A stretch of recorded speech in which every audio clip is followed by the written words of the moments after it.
Welcome to Choice Classic Radio. Like us on Facebook, subscribe to us on YouTube, and help keep this show alive by donating at choiceclassicradio.com. For more of your favorite old-time radio shows, join us on our companion podcast, Choice Classic Radio, Mystery, Suspense, Dramas, and Horrors, where we bring to you the most mysterious tales that the golden age of radio had to offer. And now, with 116 episodes made, broadcasting from 1949 to 1953, we bring to you Richard Diamond, Private Detective.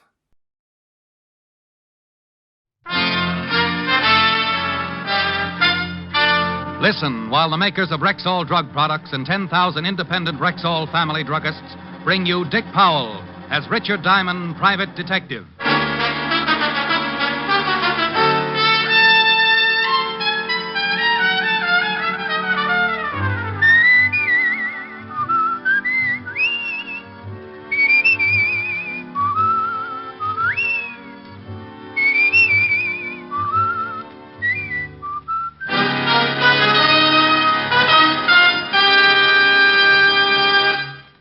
Good evening. This is your Rexall family druggist speaking to you for the 10,000 independent druggists who have made the word Rexall part of our own store names.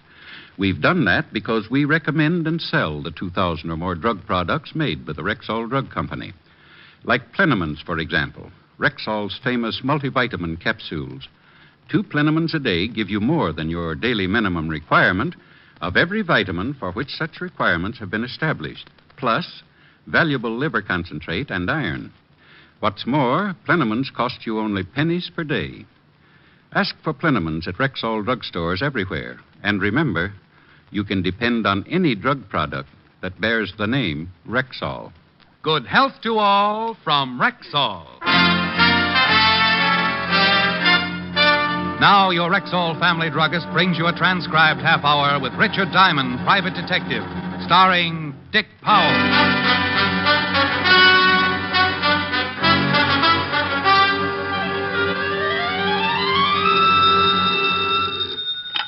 Diamond Detective Agency. We trail them, we nail them. If they're guilty, we jail them. No charge for poetry. Oh, no. Edgar guessed with a shoulder holster. Hello, Helen, baby. Rick, guess what's in town? Unless I win something, I give up. The carnival. Well, is the balloon concession tied up yet? Oh, Rick, I'm serious. I haven't been to a carnival since I was little. Let's go tonight. You mean peanuts, popcorn, Cracker Jacks, and all that? Yes. Sounds awful. Oh, now, Rick. Please. Okay, honey. I'll be around at 8. Shall I wear my knickers? Rick. Bye. That night, I picked up Helen and we went to the carnival. There were more people on the Midway than Rexall has stores, and we got pushed so much I felt like the tax bill in Congress. Helen decided she wanted a Cupid doll, so we stopped at the shooting gallery.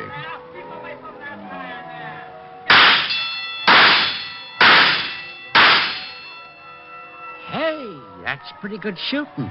Think nothing of it. Just 3 more bullseyes and you win a doll. Well, here's your doll. Where'd you ever learn to shoot like that? At the skeet club. Would you like to try a shot, Rick? No thanks. Come on. Oh, Rick, isn't this doll cute? And now, for your look over amazement and there. proof of my statement, I'll ask him to step out here. And here he is, ladies and gentlemen, the one and only Samson, the strong man. Step right up, folks. He'll thrill you with his amazing feats of strength. Now, crowd right in. Don't be shy. There is no... Standing on the platform with the biggest collection of muscles I'd ever seen. Samson looked like an overgrown orangutan, and at least 3 tigers had contributed their all to the loincloth he wore around his middle. Samson, the great. And now, our sensational offer. $100 to any man who will step up here and defy the mighty Samson to put him to sleep by squeezing his chest. Now, it is harmless, my friends, and if any one of you daring gentlemen think the mighty one cannot put you to sleep with a mere squeeze, then step right up. If Samson fails, then $100 is yours. Well, Rick. Now, I tell you, friends, you Well, will Rick, not what? be hurt. Don't you want to And show if you off? can withstand Not the my good insides. pressure, you Rick, are you mean you're $100 afraid just to Now, let him fellow, squeeze you? one of you will Honey, be- I'm afraid to let him breathe on me. $100 Come on, let's go is see yours that if you fortune will teller. permit Samson. I steered Helen toward the next booth before she could talk me into anything my bones would regret tomorrow. The sign outside the tent read, Madame Tanya, your past, your present, your future. And inside, we found Madame T staring intently into a crystal ball. She wore gypsy clothes and a heavy makeup that covered what might have been very lovely features. Welcome to the inner sanctum. Haven't I heard you on the radio? She didn't crack a smile, and I didn't exactly blame her. She motioned us into chairs around the crystal. The room was decorated in about the same motif as the tattooed lady, and would have impressed a man with a bad case of DTs. Madame Tanya went back to staring at the crystal, so I followed suit. I couldn't see a thing in the glass ball, but then maybe she picked up television on clear night. The crystal grows dim. I can see that you are both very much in love. Well, go on. It is good. This man adores you. He worships you. He idolizes you. Wake me up when I propose. You are an unbeliever? Oh, let's be modern. I'm a cynic. The crystal does not lie. But to make certain, I will consult the cards. She picked up a deck that was too big for poker and too small for canasta. I should pay to watch a girl play solitaire. I nudged Helen, and we were about to leave when a tall, thin young man pushed back the canvas flap and walked in. Hey, Tony, I didn't know you were busy. Excuse me. The boy pushed back the flap to go out and then made a sharp, gurgling noise in his throat. He doubled with pain and fell to the floor. Even from where I was sitting, I could see the big, ugly bullet hole in his chest. Bruce! Don't scream. We'll have the whole crowd in here. Stand back, Helen.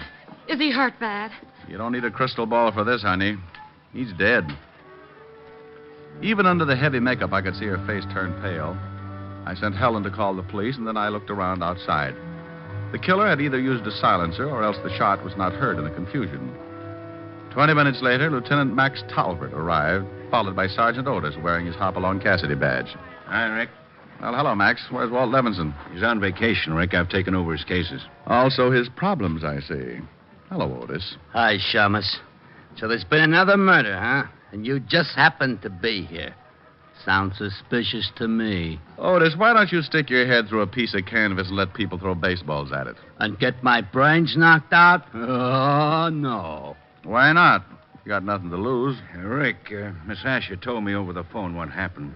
It sounds like we'll be looking for a needle in a haystack. You want to work on the case with us? Not particularly. I just happen to be here, that's all. Yeah.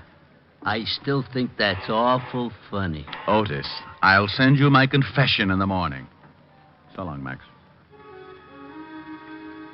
It's not that I wasn't interested in the case. I was. But in my business, you can't poke your head into murder on a gratis basis. So I took Helen home. The next morning, I went to my office as usual, and then around 10 o'clock, I had a visitor. Mr. Diamond, I need your help. Well, thank my lucky stars. Sit down. Thank you. She looked like a well-dressed Lady Godiva, minus horse. I stifled a drool as she sat down, and then I realized that I'd seen her before. This was Madame Tanya, minus the heavy makeup, gypsy garb, and the phony accent. It's about last night's murder. You see, it's not the first. 4 men have been killed within a year. And all because of me. Go on. My real name is Tony Lawrence. About a year ago, a boy I knew asked me for a date, and we went out. Next day, he was killed. There were 2 more after that who showed an interest in me. They both died, too. It's getting so every time a man looks at me twice, he's murdered. Well, it's a pleasant way to die.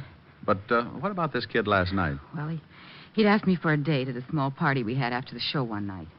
He worked in the show, but I hardly even knew him. I see. Did you tell Lieutenant Talbot all this? Oh, yes. He says he'll have to make a systematic check on everyone on the show. That could take months. Yes, it could. Talbot's a good cop, though. Why'd you come to me? I want you to go back to the lot with me. I'll arrange to get you a job there. Honey, I got a job. I'm a private detective. Oh, I know. I'll pay you what you ask. Oh, well, that understanding will just continue. Well, maybe working undercover, you'll be able to find out who's behind all this. Well, Oh, I'm sure it'll work. I'll get you a job as Barker for the girl show. You know, I've always wanted to run away with the girl show. We drove back to the Carnival, and I became Rick Diamond, boy Spieler. The kid who was murdered last night had asked Tony for a date at a small party. There were only 3 other people at that party, and it seemed logical that one of them was the killer. First on the party list was Chuckles, the clown. Tony took me over to his trailer. Here we are. I think you'll like Chuckles. He's got a great sense of humor.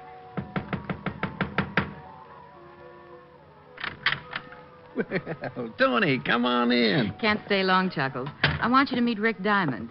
He's the new barker on the girls' show, and the boss wants me to introduce him to everyone. Well, any friend of Tony's is a friend of mine. Glad to know you, Rick. How are you, Chuckles? Yeah, oh, just fine. So you got the job at the Shakers, huh? You ever barked before? Only at pet shows. Oh, well, you'll do a good business over there. All the old fogies go to see Karen. She's the head shaker. Is that all she shakes? Hey, that's pretty good. Put some gags in your pitch. The crowd eats it up. We'd better go, Rick. You start to work soon. Yeah, well, drop around anytime, huh? Number 2 on the suspect list was Sampson, the strong man. I remembered him from last night and took a last look at my fingers as we shook hands. Glad to meet you. Do you wrestle?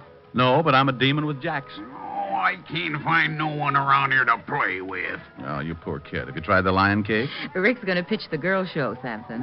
Phooey, that's no fun. Hey, look, kid, you work out with me, and someday you can be a strong man, too. Well, that's a tempting offer, but I'm afraid I'm just a natural-born sissy. Well, if you change your mind, come around and... And you'll change my posture, I know. Glad to have met you, Sampson. So long. Playful little character. He's really very nice. Hey, let's stop here for a hot dog. Good. My favorite meal. Give the man a cooked one, Maisie. Sure thing, Tony. Loaded with onions, honey. No date tonight. Aren't you hungry, Tony? I've got to change for my act soon. Tell me, how did a pretty girl like you get tied down to a crystal ball? Oh, I don't know. I grew up on shows. Mom and Dad were wire walkers. Well, I don't like high places, so I decided to be an actress. Mm-hmm. Well, after a few feeble stage attempts, I came back here. Now you do your acting in a tent. That's right. If these murders aren't solved soon, I'll be on the move again. Those 2 characters we just met, you think one of them might be the killer? Gee, I don't know. They've always been friendly with me, but... Well, they did overhear that boy ask me for the date. Karen was there, too. Oh, yes, the shaker, as Chuckles put it. You'll probably meet her later on. She's always quick to discover a new man. Well, I can hardly wait. Say, I'd better get back. I'll see you after the show tonight. Here you are, mister. It's got enough onions to keep you out of circulation for a week. Tony walked away, stopped, turned, and gave me a smile that made me feel warmer than the hot dog I began munching. She was a very pretty girl. Pretty enough for someone to kill any man she got interested in. And that someone was either a clown, a strong man, or a hula dancer. Yeah, it was quite a mess, and here I was in the middle of it. But as P.T. Barnum always said, there's a sucker born every minute.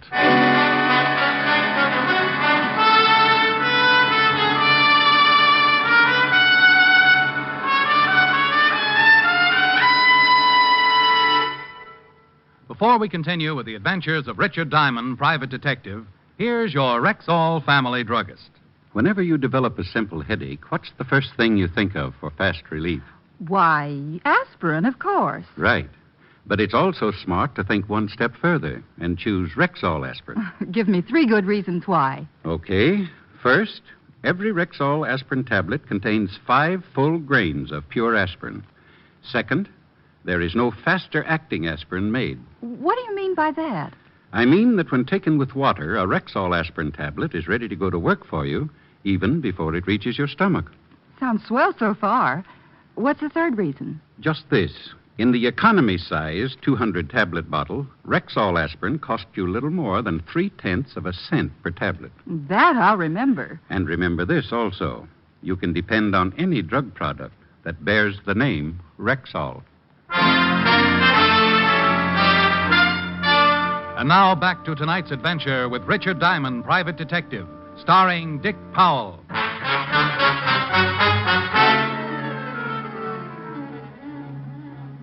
Hurry, hurry, hurry. Step right up and see Karen and her friend. Come on, boys, don't be bashful. Put your wives on the Ferris wheel, go on in. Get away from me, son, you bother me. Only 1/10 of a dollar plus 15 cents and you're all set. You'll see Karen, the blonde bombshell. That night, I yelled my head Bill, off. the bashful The crowd lady. was heavy, and the men poured into the tent until there was panting room only. I looked at my watch and saw that I had 4 more hours to go. So I warmed my tonsils and kept right at it. My mistake, mister. Go on in.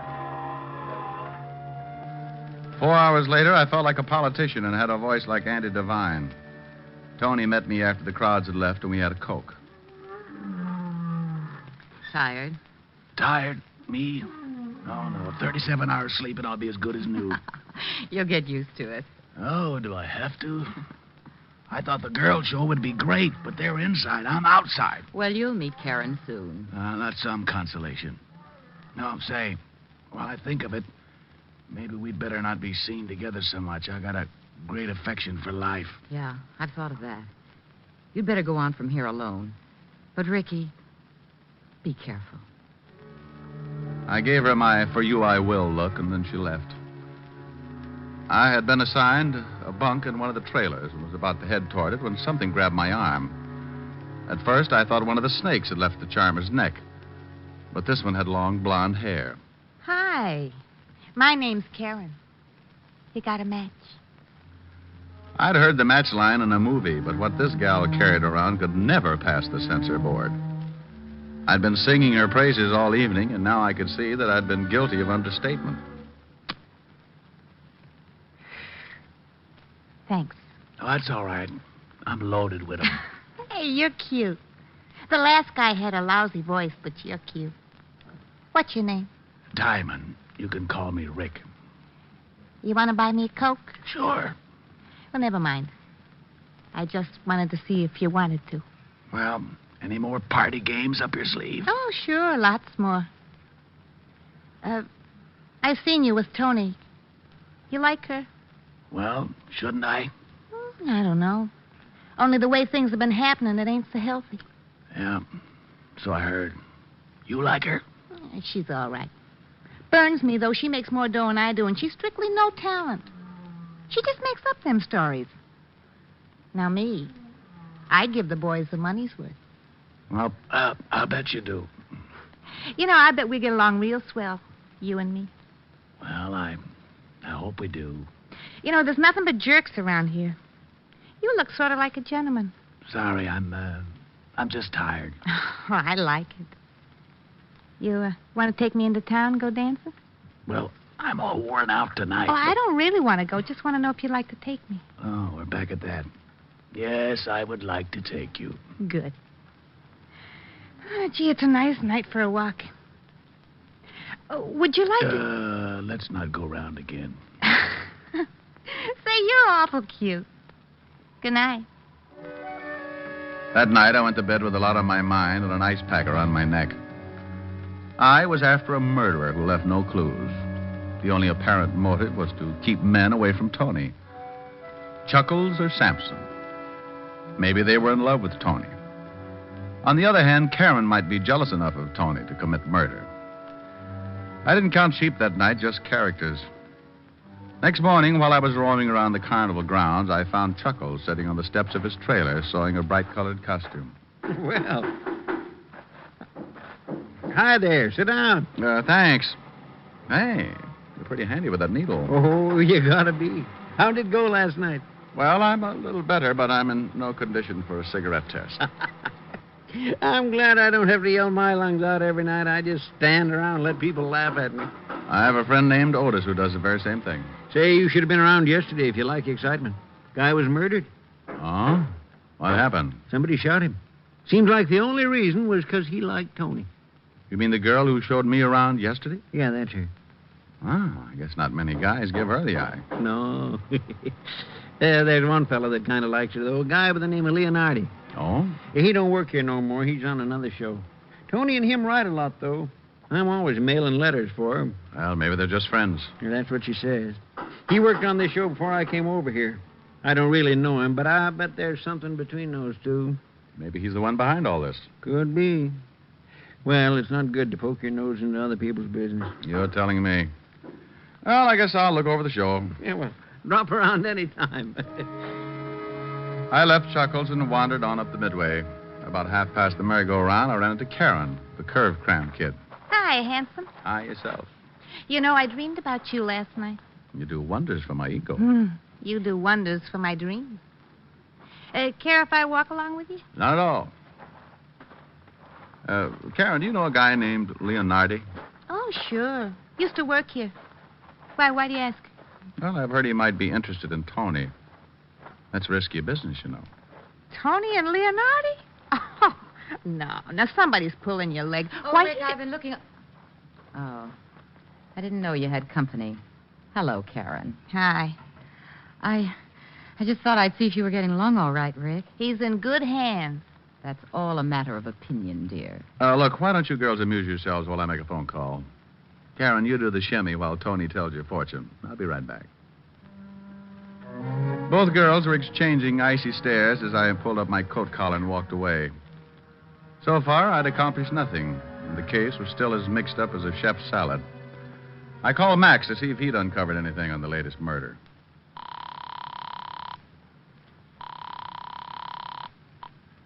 Homicide. Lieutenant Talbot speaking. Max, this is Rick. How you coming on that circus murder? Oh, Rick, what a headache. Gets screwier every minute. Yeah, I know. The fortune teller hired me. Oh, well, then you know almost as much as I do. There's one new development, though. Well, don't be greedy, Grandpa. Shoot. That's what someone else did last night. And a guy by the name of Leonardi. Leonardi. The guy Chuckles told me about. The one who liked Tony. Max filled in with the details. The killer had written a letter to Leonardi and told him to come to a hotel room in the city because Tony was sick and had been asking for him. Then the killer rigged up a gun trap so that when Leonardi opened the door, the gun would go off and kill him. Only Leonardi was still alive. The killer had made one mistake. I thanked Max and went back to Tony's tent, certain I could use that mistake to my advantage. Hello, Rick. Hey, where did little Miss Wigglehips go? I don't think she liked your leaving her. She went back to her trailer. Good. Now, Tony, you told me that only 3 people were present at the party when Bruce asked you for the date. Are you certain of that? Why, yes. Just Sampson, Chuckles, and Karen. They dropped in after the show, and we had coffee. Mm-hmm. Well, I want you to invite our 3 friends over again after the show tonight. Will you do that? Well, yes, but I don't understand. I went back to the girls' show and began my afternoon pitch. That evening, I went through it again, and then around midnight, I went to the party in Tony's tent. They were all 3 there when I entered. Sit over here, honey. Thanks, Karen. Hi, weakling. Oh, please, Sampson, I'm sensitive. Say, you should have seen the matinee today. We did a bang-up routine, and the crowd ate it up. We did the old one where we all pile into a car. You know... They were all relaxed, and I decided it was time to try my long shot. Chuckles was just finishing his story as I took a deep breath and crossed my fingers. Back, and then we all pile out of this little car. Oldest trick in the book, but they loved it. Chuckles, remember that guy you told me about the other day? I think his name was Leonardi. Sure, what about him? Oh, nothing. I was just curious. Did you know him, Sampson? Know him? Why, Leo and I used to room together where he worked here. Him and me is the best of buddies. And you, Karen, you said earlier that you knew him, right? Yeah, but I didn't think he was so great. He was nothing but a pest. Hey, you can't talk that way about my buddy. Oh, Sampson, please. This is a party. Yeah, take it easy, Muscles. Now, let's see. You both knew Leonardi. That lets you out and leaves only Chuckles. You said earlier that you joined the show after Leonardi left, didn't you, Chuckles? Yeah. Say, why all these questions about Leonardi? Because you tried to kill him last night. You thought there was something between Tony and him. What's this? It's a joke, that's all. Yes, Clown, but the joke's on you. You're the only one who didn't know Leonardi. The only one who would rig up a gun trap the way you did. What are you getting at? When Leonardi opened the door, the bullet went over his head. Well, over his head? That's right. You rigged the trap to shoot a normal-sized man. You're the only one here who didn't know Leonardi, didn't know he was a midget. Well, you're kidding. He's a midget. That's right. Still feel like laughing? It's on me. The joke's on me. You tried to kill my little pal. And there wasn't anything between Tony and him, huh? Just friends, like she said. Oh, what a laugh, a midget. Why, you dirty... Take it easy, Sampson. Little Leo's my pal. I'll kill this bum when he wakes up. Never mind, friend. That's the job for the state.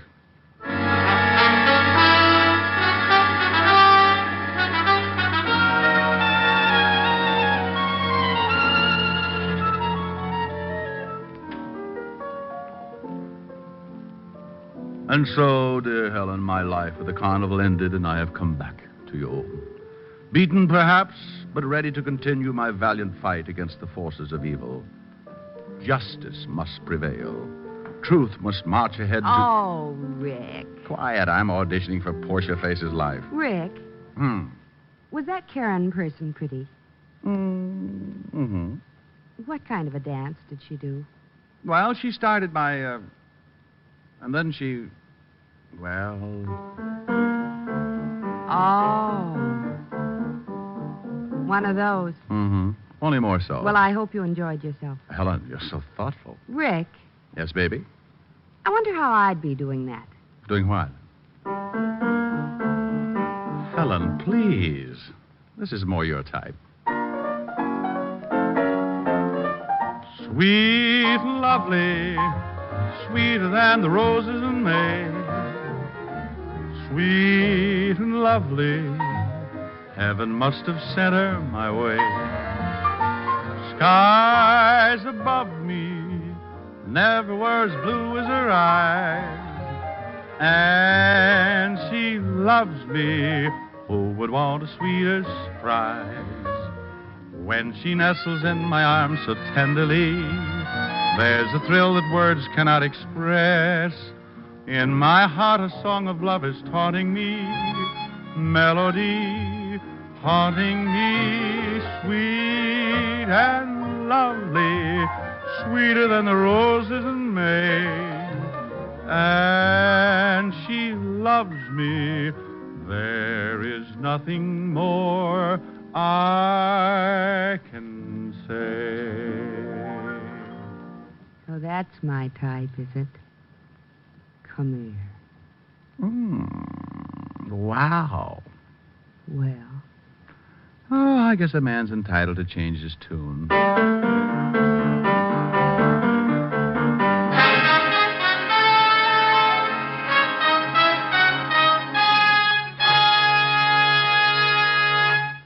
Again, here's your Rexall family druggist.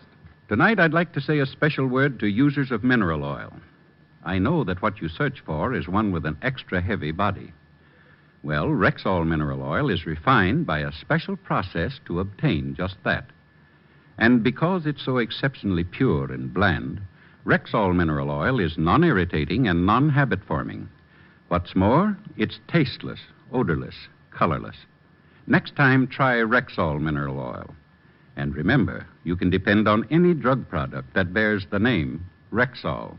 Good health to all from Rexall.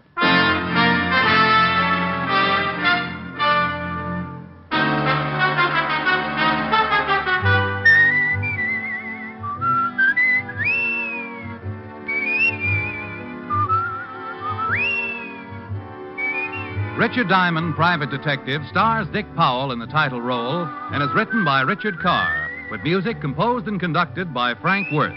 Featured in tonight's cast were Virginia Gregg, Bill Johnstone, Wilms Herbert, Lucille Meredith, Parley Bear, Joe Duval, and Joe Gilbert. Richard Diamond, Private Detective, is transcribed in Hollywood by Jaime Del Valle. This is Bill Foreman, inviting you to be with us next Wednesday at this time, when we will again bring you Dick Powell as Richard Diamond, Private Detective.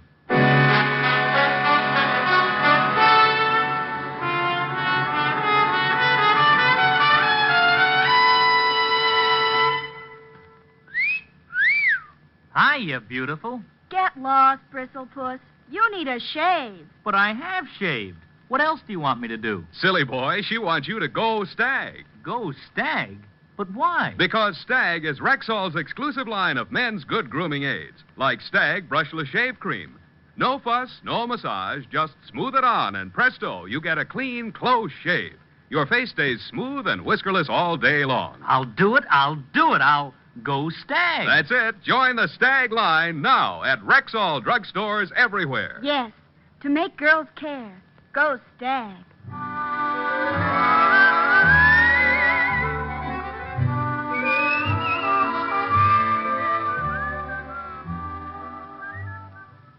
Wednesdays this fall, hear Groucho, Gildy, and the Halls of Ivy on NBC.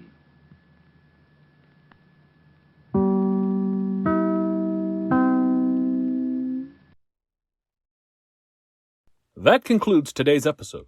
We'd like to thank you and remind you to donate at choiceclassicradio.com. Remember, your donations make episodes like this possible.